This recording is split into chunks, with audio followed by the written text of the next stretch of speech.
Hello, welcome back to খেলো Bangla channel. আজকের ভিডিওতে থাকছে প্রীতম কোটালকে ডুরান্ড কাপে কিন্তু রেজিস্ট্রেশন করিয়ে নেওয়া হলো এই ক্লাবের তরফ থেকে।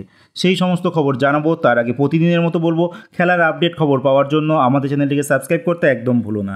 তো চলো শুরু করছি আজকের প্রথম খবর। প্রথম খবরটি বলবো ইস্ট বেঙ্গল রিজার্ভ টিমকে নিয়ে, যারা ইতিমধ্যেই ইউকে পৌঁছে গেছে, যেটা আমি তোমাদের লাস্ট ভিডিও মানে গতকালকের ভিডিওতে বলেছিলাম। সেখানে তারা নেক্সট জেনারেশন কাপ খেলবে, আর তারা 1 থেকে 4 আগস্ট প্রত্যেক দিন কিন্তু তাদের ম্যাচ রয়েছে। ভারতীয় সময় সন্ধ্যে 7:30টার সময় এই ম্যাচগুলো কিন্তু লাইভ সম্প্রচার করা হবে।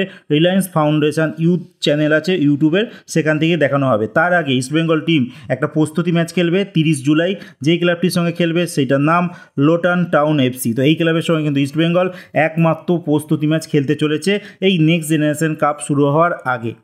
এর পরের খবরটি বলবো ডুরান্ড কাপকে নিয়ে। ডুরান্ড কাপ গতকালকে থেকে শুরু হয়ে গেছে, যেখানে লাস্ট ইয়ারের চ্যাম্পিয়ন মোহনবাগান সুপার জায়েন্ট তারা খেলতে নেমেছিল ডাউন টাউন হিরোস এফসির এগেনস্টে। আর এইখানে সুয়েল ভাটের একমাত্র করা গোলে মোহনবাগান সুপার জায়েন্ট তারা জয়লাভ করে, আর তাদের গ্রুপে তারা এখন 1 নম্বর টিম হয়ে গেছে। তাদের গ্রুপে এখনও অবধি তাদের আরও 2টো ম্যাচ কিন্তু বাকি রয়েছে।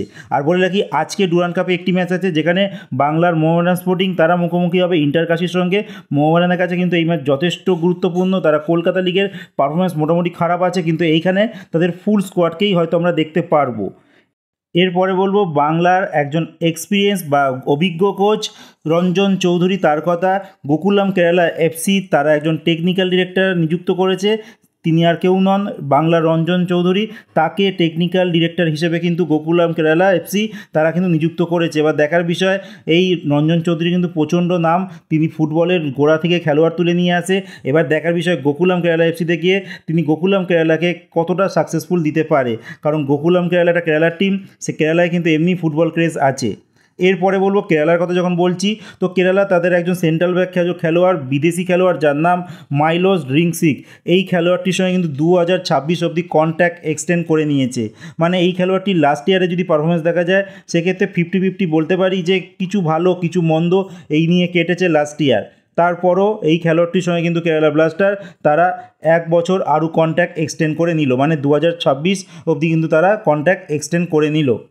এর পরের খবরটি বলবো আব্দুল রবির কথা। আব্দুল রবি হায়দ্রাবাদ এফসির একজন খেলোয়াড়, আর হায়দ্রাবাদ এফসি কিন্তু ফিফা থেকে অনেকগুলো ব্যান খেয়ে নিয়েছে, মানে প্রতিনিয়ত তারা একটা করে ব্যান কিন্তু খাচ্ছে। আর এই মুহূর্তে যা খবর, হায়দ্রাবাদ এফসি এই ব্যানের জন্য কিন্তু কোনো খেলোয়াড়কে নতুন করে রেজিস্ট্রেশন করাতে পারবে না, কিন্তু তারা নিজেদের খেলোয়াড় অন্য ক্লাবে ছাড়তে পারবে।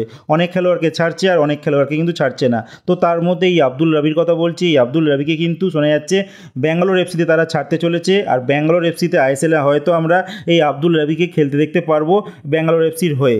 তো হায়দ্রাবাদের কিন্তু হাল যত দিন যাচ্ছে ততই খারাপ হচ্ছে। এরপরে বলবো লাস্ট যে খবরটি বলবো, যে ডুরান্ড কাপে কেরালা ব্লাস্টার তারা 2 জন খেলোয়াড়কে কিন্তু রেজিস্ট্রেশন করিয়ে নিয়েছে। তো তাদের মধ্যে একজন হচ্ছে বিদেশি খেলোয়াড় কামে পেপরা, তাকে রেজিস্ট্রেশন করিয়ে নিয়েছে। আরেকজন বাংলার খেলোয়াড় প্রীতম কোটাল, তাকেও কিন্তু ডুরান্ড কাপে তারা রেজিস্ট্রেশন করিয়ে নিয়েছে। এবার দেখার বিষয়, প্রীতম কোটালকে কিন্তু অনেক ক্লাবই চাইছে, যেরকম ইস্টবেঙ্গল আর মোহনবাগান।